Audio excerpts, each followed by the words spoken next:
Nearly 90 million Americans snore when they sleep. A quarter of couples say it ruins their sex lives, and 10% say they've even considered divorce.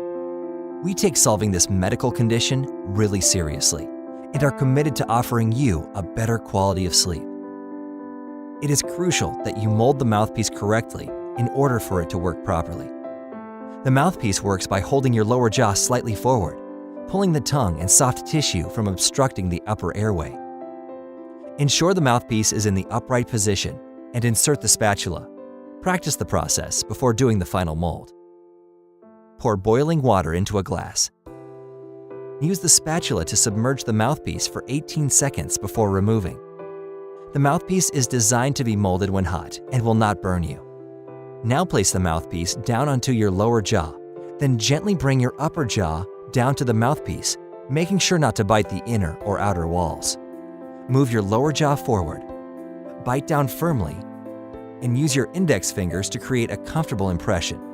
Now remove the mouthpiece and run under cold water to rinse. Remember, it may take a couple nights to get accustomed to sleeping with the mouthpiece. SnoreMeds. Stop snoring, change your life.